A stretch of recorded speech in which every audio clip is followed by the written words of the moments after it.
የሀብል እናት ካለችበት ሀገር ተሳፍራ መጣች። የሀብል እናት እንግዲህ ሀብልን በልጅነቷ ጥላት ሌላ ሰው ያሳደጋት ሀብል ዛሬ በእስር ቤት ትገኛለች። ሀብልን እንግዲህ እስር ቤት የከተቷት ማንና ማን እንደሆነ የተረጋገጠ ነው። ግን እናቷ ሀብል እስር ቤት እንዳለች አታውቅም።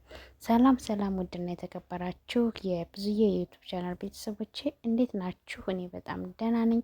ባላችሁበት ሰላም፣ ጤና፣ ፍቅር፣ ስኬት መትረፍረፍን ያብዛላችሁ እያልኩኝ እንግዲህ ዛሬ ሀብል የተሰኘውን ክፍል 12ን አዲስ የተከታታይ የአማርኛ ፊልም ወይም ደግሞ የአማርኛ ድራማ ይዤላችሁ ብቅ ብያለሁ። እንግዲህ ዛሬ ይዤላችሁ የመጣው ሀብል የተሰኘውን ክፍል 12ን ሲሆን እንግዲህ ትናንትና በክፍል 11 እንግዲህ ሀብልን በተሳሳተ መረጃ እስር ቤት እንደከተቷትኝ እንግዲህ ማንና ማን እስር ቤት እንደከተቷት የታወቀ ነው።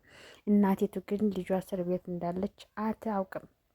እንግዲህ ሀብል እስር ቤት እያለች አዝራ ሂዶ ነበረ። ሂዶ ጠየቃት። ምንድን ነው ብሎ ጠየቃት። እያንዳንዱን ነገር ሳትደብቅ ነገረችው። ያለችው ትክክለኛ እናቷ እንዳልሆነች እና ስታሰቃያት እንደነበረ አሁንም በተሳሳተ መረጃ እስር ቤት እንደጣለቻት ነገረችው። አዝራም ትናንትና እሱም እንጀራ እናቱ ወይም ደግሞ ወላጅ እናት ያልሆነችው በርበሬ እያጠነች ዝም ብላ ካለበት ምክንያት ሰበብ እየፈለገች ስትገርፈው ስትደበድበው በጢስ በበርበሬ ስታጥነው የነበረችውን ያችን መጥፎዋን እናትን አስታወሰ። በአዝራ ምክንያት አስታወሳት። የተወኩትና የረሳሁትን የኔን ህይወት አስታወስኩት። ለካ አንቺም እንደኔ መጥፎ ህይወትን ያሳለፍሽው። ስለዚህ አንቺን ከዚህ ጉድጓድ እንደምንም ብዬ መክፈል ያለብኝን ዋጋ ከፍዬ ማውጣት አለብኝ ብሎ አዝራ ብቻውን ወሰነ። እንግዲህ አዝራ አባቱ በጣም የሚወደውና የሚያከብረው ሀብልን ደግሞ እንዲያገባትና እውነተኛ ሚስቱ እንድትሆን የሚወዳት የሚያከብራት አባቱ ደግሞ ይሄን ሀሳብ በጣም የሚስማማበት ሀሳብ ነው። ድሮም ሀብልን አግብቶ እንዲኖር አባቱ ፍቃደኛ ነው።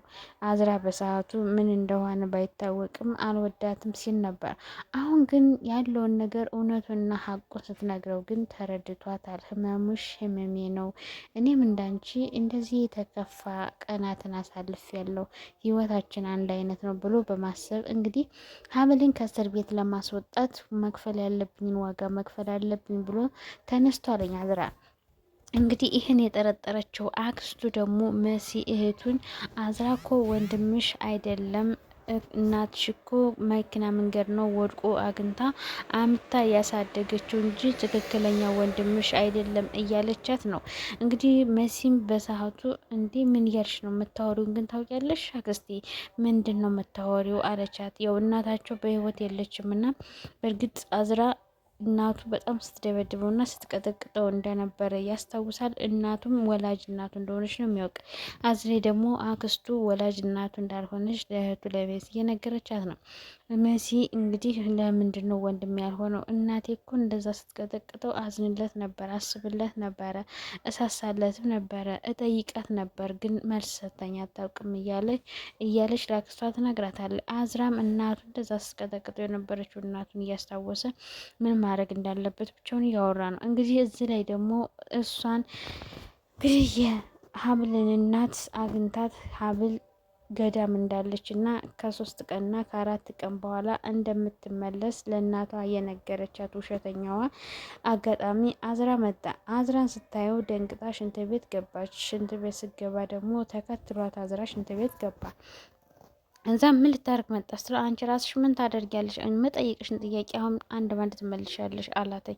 እሷም ደግሞ መለፍለፍ ያለበትም ውሸታም ሲጀመር ሁሌ መለፈልፋ ሳይነኩትና ለፈልፈች። ገና ሳይጠይቁሽ ምን ትለፈልፊያለሽ? ገና ብዙ ጠይቅሻለሁ። ለምጠይቅሽ ጥያቄ ደግሞ እውነቱን ትመነግርኛለሽ አላተኝ። ጠይቅ። ምንድን ነው? አዎ አድርጌዋለሁ እያንዳንዱን ነገር አለችው። ሀብል እናቷ ነሽ አይደለሽም አላት። አይደለሁም አለችው። እንደዛ ስታሰቃያት የነበርሽው አንቺ ነሽ አላት። አዎ አለችው። ሁሉን ነገር ያደረግሽባት ምን አድርጋሽ ነው እንደዚህ ያደረግሻት ሲላት እያንዳንዱን ነገር አመነች። ግን እናቷ እንደመጣችና እናቷን ደግሞ እሷ አውቃ አታላ ብሯ ልትበላት እንዳሰበች አዝራ ገና አላወቀም። አዝራም የእሷን ነገር ከሰማ በኋላ እናቱ ስታደርገው የነበረውን ወደ ኋላ መለስ ብሎ ማስታወስ ጀመረ። እናቱ ዝም ብላ ስትገርፈው ነበር። እናቱ ዝም ብላ የበርበሬ ጢስ እያጠነች ታሰቃየው ነበረ። ያንን አስታወሰ። የልጅነቱን መከራ፣ የልጅነቱን ፈተና፣ የልጅነቱን ውጣ ውረድ፣ የልጅነቱን እንባ። ሲያለቅስ ደግሞ ታለቅሳለህ፣ ሲጮህ ደግሞ ትጮሃለህ፣ ስታይማያት እንጂ ሲላት ደግሞ ትለኛለህ፣ ትይዘኛለህ እያለች የምታሰቃየውን እናቱን አስታወሳት። ለምን ሀብልም በብዙ መከራ ውስጥ አልፋ ዛሬ ደግሞ በተሳሳተ መረጃ አውቀው እስር ቤት እንደጣሏትኝ የተናገረችው የምን ህይወት ያሳለፍሽው አንቺም እንደኔ ነሽ፣ እኔም እንዳንቺ የተሰቃየ ህይወት ነው ያሳለፍኩት። ስለዚህ እስከ መጨረሻው ትክክለኛዋ ሚስቴ አንቺ ነሽ አላተኝ። ሀብልም ምን እያልክ ነው አዝራ? ከዚህ ቤት ከዚህ ጉድጓድ ታወጣኛለህ አለችው። አዎ መክፈል ያለብኝ ከፍያ አወጣሻለሁ። ጠበቃው አወራሽ? አውርቶኛል፣ ትወጫለሽ ብሎኛል። እናም እንግዲህ እየጠበቅኩ ነው፣ አንተም ልታግዘኝ ፈልጋለሁ አለችው። እሺ አላት። እነሱ ደግሞ በተሳሳተ መረጃ ሰው ገላለች ብለው እያስፈረዱባት እስር ቤት ያስጠሏት በተሳሳተ ነው። ሰውን የገደለችው መሲ ናት፣ የአዝራ እህት ናት። የአዝራ እህት እንደገደለች ደግሞ የአዝራ አባትም ያውቃል፣ እሱም አዝራም ያውቃል። አዝራም ይህም ምን ማድረግ እንዳለበት እያሰበ ነው። የአዝራ አክስት ደግሞ ለመሲ ወንድምሽ ያነ ወፍ ዘራ ወንድምሽ አንቺን መልሶ እስር ቤት ሊከትሽ እያሰበ ነው ብላ ነገረቻት። እዚህ ላይ ደግሞ እናቷን መኪና ውስጥ እዛ አዝራን ስላየችው አዝራ ይሰማልና እውነቱን ያውቃል ብላ መኪና ውስጥ ምክንያት ፈጥራ አጣድፋ ይዛት መጣች። ከዛ ምን ሆነሽ ነው አጣድፈሽ መኪና ውስጥ ያመጣሽኝ? ደህና ነሽ አለቻት። አዎ ትንሽ የሆነ አሞኝ ይሆን ብቻ ቅልብልብድ አለች። ለምን እውነቱን ሊወጣባት ስለሆነ። እዛ ላይ ስለ ሀብል ማውራት አትችልም። ምክንያቱም ካወራች ሀብል አዝራ ይሰማል። አዝራ እውነቱን እዛ ላይ ይዘረግፈዋል፣ ትዋረዳለች። ለዛም ውሸቷን ቅብጥርጥር ብላ ልጅቱን አስደንግጣ እና አስቸኩላ መኪና ውስጥ አምታ አስገባቻት። እሷም እሺ ምንድን ነው የደነገጥሽ? ምን ሆነሽ ነው? አሁን ደህና ነሽ አለቻት። አሁን ደህና ነኝ፣ እየተረጋጋሁ ነው። አቅለሽልሽኝ እኮ ነው። እንደዚህ ትልቅ ሆቴል ገብቼ አላውቅም። እንደዚህ ትልቅ ሆቴል ገብቼ አላውቅምና ለዛ አቅለሽልሽኝ። ሰው ፊት እኮ እንዳላዋርድሽ ብዬ ነው። አሁን ደህና ነኝ እያለች ልብሷን ትዳስሳለች። ግን ውሸቷን ነው። ለምን አዝራ ስለያደባትና አዝራ ስለያዛት ከአዝራ ፊት ማውራትም መተንፈስም አትችልማ። ምክንያቱም አዝራም ራሱ እውነቱን ስለ ሀብል ማወቅና ማግኘት የሚፈልግ ሰው ነው። ስለዚህ ለዛም ደግሞ ይሄ ነገር ከተገለጠ የልጅቱን ብር አታገኝም። እሷ ደግሞ ልጅን በስነ ስርዓት ተንከባክበሽ ስላሳደግሽልኝ መክፈል ያለብኝን ዋጋ ከፍዬ ብድርሽን መልሳለሁ። ምን ባደርግ ነው ብድርሽን መመልሰው እያለቻት ነው። ግን እና ልጇን ልክ እንደ ጥሬ ቆልታ ጠብሳ የበላቻት መጥፎ ሴት ናት እያወራሻት ያለችው። በእርግጠኝነት እውነቱን የሰማሽ ቀንና እውነቱን ያወቅሽ ቀን አንቺ ራስሽ ምን እንደምታረጊያት የዛኔ አብረን ምና ይሆናል። አሁን ግን ጉዱን ስላልሰማሽና ስላላወቅሽ ልጅሽን ተንከባክባ እንዳሳደገችሽ ቆንጅዬ እንደሆነች አሁን ገዳም እንደሄደች ጥሩ ነገር እያደረገች እንዳለ የነገረቻት። ግን ሀብል ያለችው እስር ቤት ነው። በተሳሳተ መረጃ እስር ቤት ተጥላ እስር ቤት ነው እያለቀሰች እና እየተሰቃየች ያለችው። እዚህ ግን ውሸት እየዋሸች የእሷን ብር ለመብላት ተፍተፍ እያለች ነው። እሷም እንግዲህ ያችን በህፃነቷ ጥላት የሄደችውን ልጇን አግኝታ ያለውን ነገር እስከምታውቅ መክፈል ያለባትን ገንዘብ እየከፈለች ልጇን ትጠብቃለች። ለመጠበቅም ለማድረግም ወስናለች። እንዲሁም ምን ባደርግላት ነው ብድሯን መልሰው እያለችም እያሰበች ነው። ነገር ግን ልጇን በጥሩ መንገድ ያስተማረች ወይም ያሳደገች ሳትሆን ጠብሳ ቀቅላ አሰቃይታ ያሳደገቻት ናት። እውነቱ ደግሞ በእርግጠኝነት ይዘገያል እንጂ ይወጣል። የዛኔ ደግሞ አንቺ ራስሽ መለሰሽ ልትበቃያ ትችያለሽ። ለማንኛውም እንግዲህ አዝራ ዛሬ ስለ ሀብል እያሰበና እያወራ ነው። እዚህ ላይ እንግዲህ መኪና ላይ መታ በቃ አሁን ደህና ነኝ ተረጋግቻለሁ እሺ አለቻት። ከዛ እሷም ፎቶ አለሽ? እስኪ ፎቶ ካለሽ አሳይኝ ወይ ፎቶ አንስጭኛ አለቻት። አዎ ፎቶ አለኝ አሁን የለኝም። ነገ ገዳም የሄደችበት አብረን የተነሳን ብቻዋን የተነሳችውም ስላለ ነገ ሰባስቤ አመጣልሻለሁኝ። አሁን ግን አልያዝኩትም አለቻት። እሷ ግን ስለጓጓች አሁን ቢሆን ደስ ይለኝ ነበረ ስለጓጓው፣ ግን በቃ ችግር የለም በትዕግስት እጠብቃለሁ። ነገ እንዳትረሹ ይዘሽልኝ ነኝ አለቻት። እሺ ነገ አመጣልሻለን፣ እንገናኛለን። እሺ ቻው በቃ ልሄዳ ስትላት ቆይ ትንሽ ይችል ትንሽ ለካርድ ይሆንሽ ብላ አንድ ካርዶን ብር ሰጠቻት። እሷም ደስ እያላት አረ በዛብኝ እያለች ደስም እያላት ተቀብላ እንግዲህ ብሯን ወረደች። እሷም እኔ ምን ባረግልሽ ነው ብድርሽን መመልሰው እያለች ብቻዋን እያወራች ነው። አዝራ እንግዲህ መጠጥ ቤት ገብቶ በንዴት መጠጥ እየጠጣ ነው። መጠጥ የሚጠጣውም በሀብል የተነሳ ነው። ስለ ሀብል ሲያስብ የእሱንም ህይወት የትናንትናው መከራና ስቃይ ፈተና እያስታወሰ ነው። ስለዚህ ሀብልን እንዴት ማውጣት አለበት? ሀብልን ከዛ ወጥቶ ሀብልን ከጎኑ አድርጎ እሱም ህመሙን ስሜቱን ወደ ራሱ የተረጋጋ ህይወቱን እንዲኖር ምን ማድረግ እንዳለበት እየጠጣ እያሰበ ነው። ሰዎችም ምንድን ነው ማድረግ ያለባቸው? እዚህ ላይም ደግሞ ልጅቱ መታ ከአባቷ ጋር በማይሆን ነገር እየተነጋገረች ነው። ስለ አዝራ ማውራት የፈለገችውን ነገር እለት አባትየው ቀድሞ ተቆጥቶታል። ከዛም ደግሞ አክስቲቱ መጣች። አንቺ ነሽ ይሄ ሁሉ ሴራ ያንቺ ነው አላተኝ። አንቺ ግን የአንድ ቀን የጨከንኩ ቀን ምን እንደማደርግሽ አታውቂም ብሎ እህቱን ዝቶባት ሄደ።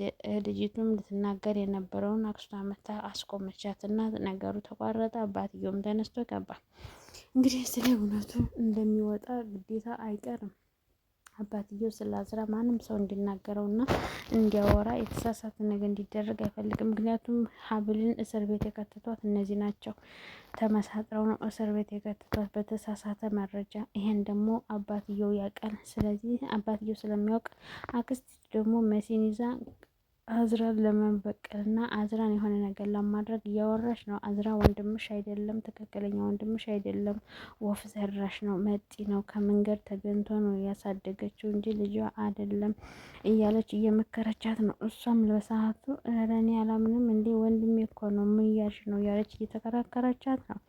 አክስቲቱም እመኝኝ ወንድምሽ አይደለም አለቻት። ሰዝሌማ አባቷ ሲገባ በጥፊ ብሏት ገባ። ከዛ እሷ ማታለለቻት። ምክንያቱም ሴራው የእሷ ሴራ ስለሆነ እሷን እያስደበደበቻት ነው። በነገራችን ላይ እሱም እውነቱን ያወቀ ቀን አክስቲቱንም ቢሆን ያባራታል እዚህ ቤት። ለምን አዝራን የሚናገረው ሰው አይወድም። አዝራን በጣም ነው የሚወደው። አክስቲቱም ተንኮሏን እንደቀጠለች ነው። መሲን ይዛ አዝራን ከቤት ማባረር እና ከቤት ማስወጣት ነው የምትፈልገው። መሲም የእሷን ምክር እየሰማች አብራ ማድረግ ያለባትን ነገር ለማድረግ ከእሷ ጋር እየተስማማች ነው። አክስቲቱም ቀስ በቀስ እሱን ከቤት አባራ በንብረቱን መውረስ እንዳለባት ነው የምታወራው። አባትየው ደግሞ ታሞ ሐኪም ቤት ተመርምሮ እድሜ አጭር ነው እንደዚህ ነው ተብሎ ተነግሮታል። እሷ ደግሞ ከዛ በፊት ማድረግ ያለባትን ነገር እያሰበች ነው። ምክንያቱም ንብረቱን መውረስ አስባለች፣ ግን ደግሞ ልጅ ተቀምጦ እህት መውረስ አይችልም። እንግዲህ ዝሌም ደግሞ የተረገመችዋ ደግሞ ይችን ዱርየዋ ልጅ አገኘቻት። ቤት እንግዲህ ቀሚስ ለብሳ የቤተ ክርስቲያን ሰው መስላ የሀብልን እናት እንድትቀርባት እዚህ ላይ ምክር ልትመከር ነው። እች ተንኮለኛዋ ልጅ እንግዲህ ይችን ልጅ ወስዳ ሀብል ልጅሽ ናት ብላ አስተዋውቃ ብሯ ልትበላን ያሰበችው። እንግዲህ ይሳካል አይሳካል አብረን በሂደት የምናየው ይሆናል። ይች ዱርዬ ደግሞ እየጠጣች የዱርዬ ስታይል የምትጠቀመው ሱሰኛዋ እንግዲህ ዛሬ ደግሞ ጨዋ እንድትጫወት ነጠላ ለብሳ ቀሚስ ለብሳ ስነ ስርዓት ያላት ሴት ሆና እንደሰራ እንግዲህ እየተመከረች ነው። እሷም እንግዲህ የለመደችውን ነገር እንዴት መስራት መተውና እንዴት ያኛውን አዲስ ምዕራፍ አዲስ ህይወት ጀምራ እውነት ሴት መሆን መቻል እንዳለባት እንዴት ነው የሚለውን አብራ እንግዲህ ምክር እየተሰጣትም እያዳመጠች ነው። እሷም እንግዲህ አድርገዋለሁ አላደርገውም እያለች እየተከራከረቻት ነው። እንግዲህ ቀልድን የመሰላት እንዴ ድራማ ነው አይደለማ፣ እየተወነ ነው አይደለ? ምን አይነት አዲስ ድራማ ልንሰራ ነው ትላታለች። አንቺ አዲስ ድራማ አይደለም፣ አዲስ ህይወት የምትቀይርበት ህይወትሽን የምትለውጭበት ትክክለኛ ነገር የምትሆኝበት የምትፈልጊውን ነገር የምታሳኪበት አዲስ ስራ ይዤልሽ መጥቻለሁ። ይሄ ስራ ደግሞ ሱስሽን ሁሉ ነገርሽን ትተሽ ስነ ስርዓት ያላት ሴት ትሆኛለሽ። ቀሚስ ትለብሻለሽ፣ ሻሽ ተጠመጥሚያለሽ። ምክንያቱም የሀብል እናት ከ23 ዓመት በኋላ ከካናዳ መታ እዚህ ነው ያለችው ልጅን አሳይኝ እያለች ነው። እኔ ደግሞ እሺ ያሳይሻለሁ፣ ገዳም ሄዳለች፣ ከ4 ቀን በኋላ ትመጣለች፣ ከ3 ቀን እስከ 4 ቀን ባለው ትገባለች ብያታለሁ። ስለዚህ አንቺም ደግሞ ከ3 ቀን እስከ 4 ቀን ይህን የዱርዬ ስታይልሽን ትተሽ ጨዋ ሴት ቀሚስ ለብሰሽ ጠምጥመሽ ስነ ስርዓት ያላት ሴት ሆነሽ ተለማመጂ። አነጋግርሽን ራሱ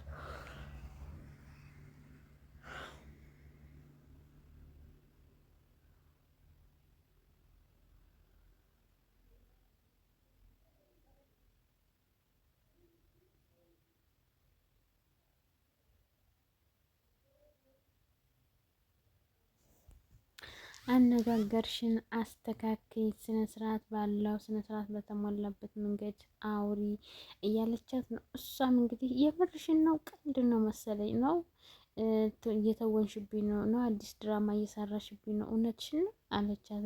እውነቴን ነው። አሁን ይሄን ቀልድሽን ተይና ቁም ነገር ስር የምልሽን አድርጊ።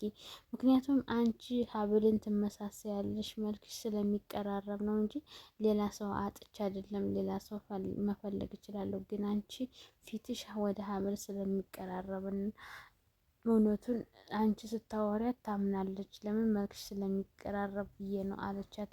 ከዛ እሷም እሺ ችግር የለውም በቃ እሰራለሁኝ አለቻት። እንግዲህ አዝራም ሲጠጣ አምሽቶ መጣ። ሲመጣ አባቱ ሳሎን ላይ ቁጭ ብሎ አገኘው። እቅፍ አድርጎ አባቴ ይቅርታ ብሎ ከአባቱ ጭን ላይ ገደፍ ብሎ አዝራ ተኛ። አባትየውም ልጄ ሰክረህ ነው አይደል የመጣኸው አለው። ብዙም አልሰከርኩም ግን ጠጥቻለሁ አባዬ አለው። ወይዬ አለና የድሮ የእናቱን ተንኮል እናቱ ስትገርፈው የነበረውን ስትቀጠቅጠው የነበረውን ህይወቱን አጋረው። ከዛም ዛሬ ምን ሆነ ነው ይሄን የረሳነውን ወሬ ማስታወስ የጀመርከው አለው። ዛሬ እኮ ከእስር ቤት እጅ ሀብልን አየኋትኝ። ሀብል ስትነግረኝ የኔንም ህይወት አስታወስኩት። ሀብል በጣም በብዙ መከራና በብዙ ፈተና ያለፈች ሴት ናት። ሀብል እና እቺ ትክክለኛ እናቷ አይደለችም። ሀና ትክክለኛ እናቷ አይደለችም። እንደዛ ቅጥቅጥ የምታደርጋት እናቷ ስላልሆነች ነው አላት። አዛ ያዝራባትም አውቃለሁ። ሀብል እኮ ሲጀመር መከራና ፈተና የበዛባት በብዙ ውጣ ውረድ ማለፍ የቻለች ጀግና ሴት ናት እና አውቃለሁ ልጄ አለው። ስለዚህ ሀብልን እኔ በቃ ከዛ እስር ቤት ከዛ ጉድጓድ ማስወጣት አለብኝ። ሀብልን በጣም ነው የምወዳት፣ ሀብልን በጣም ነው የማፈቅራት። በቃ ሀብልን ወዳታለሁ አባዬ አለው። ሰክራ አይደለማ የምታወራው ልክ ነው ልበል ነው ወይስ ተሳስቼ ነው? አባዬ ልክ ነህ፣ አልተሳሳትኩም። እኔ በጣም ነው የምወዳት። እኔ ሀብል እስከ ህይወት ፍጻሜ ታስፈልገኛለች አለው። ከዛ የምር ነው ልጅ አለው። አዎ አለው። ሲጀመር እኮ ሀብልን የመሰለች ቆንጅዬ ልጅ ነው የሰጠውክ። ደስ ይለኛል። እኔም የምፈልገው እሱን ነው አለ አባትየው በደስታ። በዚህ እንግዲህ አልጋ ላይ ቁጭ ብላ ፎቶ ይሁን ደብዳቤውን እያየች ነበር። ከዛ አክስቷ ጥሩ ሰው መስላ ምግብ በሳህን ይዛ መጣችና ልታጎርሳት ስትገባ መሲ ፊቷን አዞረችባት። እንዴ ምንድን ነው አለችና ወሬያቸውን ቀጠሉ። ስለ አዝራ ያላትን ነገር አወራች። ስለ ድሮ ምን ያህል እንደምትወደው ምን ያህል እንደምታከብረው እና ስለምትደበድበው እናቷ ስለምትቀጠቅጠው እናቷ ግን ስትጠይቃት እንደነበረ እና እናቷ ምንም መልስ እንዳልሰጠቻት ለአክስቷ ትነግራታለች። አክስቷም ይሄ ተንኮሉና ይሄ የተረገመ መርዝ መሆኑ የዛኔ ቀድሞ ስለታያት ይሆናል እንዲያስት ቀጠቅጠው የነበረ አለቻት። አክስቴ ግን የምታወሩን እያየሽ ያወቅሽ ነው አለት። እዚህ ላይ ደግሞ አባትየው ስለዚህ እኔ ከጎንህ ነኝ፣ ለሀብል ማድረግ ያለብህን ነገር ለማድረግ ላግዝህ ከጎንህ ነኝ። ጠበቃዋ እንዴት ነው አወራቸው አለ። አዎ ጠበቃውም አውርቷቸዋል። እኔም ከጅል የነበረው መረጃ ለፖሊሱ ሰጥቻለሁ። ፖሊሱም የተሳሳተ መረጃ እንደታሰረች እነሱም እየተረዱ ነው። እንግዲህ እስኪ እናያለን አለው። አባቱም ደስ አለው። ሀብል ትክክለኛ ሚስት ናት። እንዲያውም እዛ ጉድጓድ አውጥተን ሳልሞት የልጅ እንድታሳየኝ እፈልጋለሁ አለው። ከዛ እሱም ደስ ብሎት እንዲያባዬ አትሞትም፣ ችግር የለም አሳይሃለሁ። ደግሞ እኮ እድሜን የሚወስነው እግዚአብሔር እንጂ ሰው አይደለም አለው። እሱስ ልክ ነህ ልጄ አለው። አባዬ እንዳትሞትብኝ፣ አንተ ከሞትክብኝ ለቅንጣት ያህል እዚህ መኖር መቀመጥ አልችልም አለው። እሱን የሚያውቀው እግዚአብሔር ነው እኔ አይደለሁም ብሎ መለሰለት አባቱ። አዝራም እሺ አባዬ እንደ ድሮ እንደ ልጅነቴ አቅፈህ የደባበስክ አስተኛኝ። እማዬ ቅጥቅጥ አድርገኝ እኮ አንተ ወደ ክላሴ ወስደህ ደባብሰህ እቅፍ አድርገህ የምታስተኛኝ አንተ ነህ። አሁንም እንድታስተኛ ይፈልጋለሁ አባዬ፣ አበሬህ ማደር እፈልጋለሁ አባዬ፣ እችላለሁ አለው። እንዴ ልጄ ደስ ይለኛል፣ እሺ አብረን እንተኛለን አለው። አዝራም እሺ አለና ስለ ሀብል ወሬውን ቀጠለ። ሀብል እውነቱን ልንገርህ አባዬ አለው። ሀብል በቃ እኔ ከሀብል ፍቅር እያዘኝ ነው፣ እያፈቀድኳት ነው። የትም ቦታ ሁኜ እሷን ነው ማስበው። የትም ቦታ ሁኜ በቃ እሷ ናት የምትታየኝ። ያለ እሷ ማሰብ ማለትም አልቻልኩም። ስለዚህ ሀብልን በጣም ነው የምወዳት የማፈቅራት አባዬ አለው። አባትየውም ይሄን ሲሰማ የምርህ ነው ልጄ? እውነት ነው የምሰማው ነገር ልጄ? ሆኖን ነው አግኝቼን ነው? ምን ያህል እንደምደሰት ታውቃለህ አለው። አዎ እኔ በጣም ነው የምወዳት አባዬ፣ በጣም ነው የማፈቅራት አባዬ። እየወደድኳትም እያፈቀድኳትም ነው። የምከፍለውን ዋጋ ከፍዬ ከዛ ጉድጓድ አስወጣታለሁ አለው ለአባቱ። ከዛ አባቱ ምንም ማድረግ አለው ከጎንህ ለሚያስፈልግህ ነገር አለው ከጎንህ ደግሞ ትወጣለች አለው። አዝራም አዎ አባዬ አመሰግናለሁ ተባባሉ። አባትና ልጅ ቁጭ ብሎ ሳሎን እያወሩ እንግዲህ አክስቷ ገብታ መሲን ብዙ መከረቻት። ንብረቱ በአዝራ ስምና እንግዲህ አባትየው ደግሞ ሐኪም ቤት ሄዶ ያለ እድሜ አጭር ነው ስለተባለ እድሜ ንብረቱ ሁሉ በአዝራ እንደሆነ አክስቲቱ እየጠረጠረች ነው። እና አሁን እህቱ ደግሞ እህቱን እየመከረቻት ያለው አዝራን ከዚህ ቤት አሳቅቆ ማስወጣት ማባረር እንደሆነ እየነገረቻት ነው። አባትና ልጅ ደግሞ እዚህ ላይ ቁጭ ብለው ስለ ሀብል እንዴት ማውጣት እንዳለባት እና በልጅቱ የተሳሳተ መረጃ እስር ቤት እንደገባች አባቱ እየነገረው ነው። አዝራም አዎ እያለ ነው። ስለዚህ ይሄን ነገር ደግሞ ከሆነ ተመልሳ ወደ እስር ቤት የምትጣለው ወይዘሮ መሲ ናት። መሲም እንግዲህ እንግዲህ እኔ የመልሳችሁ እስር ቤት ለመክተት አባትና ልጅ እዚህ እያወራችሁ ነው አለቻቸው። ከዛ ምን ማለት ነው አላት አዝራ። አዎ እኔን እስር ቤት ለመክተት እየተመካከራችሁ ነው አይደለ? ምናምን ብላ መታ መናገር የሌለባትን ነገር እየተናገረች ነው። አክስቲቱም መታ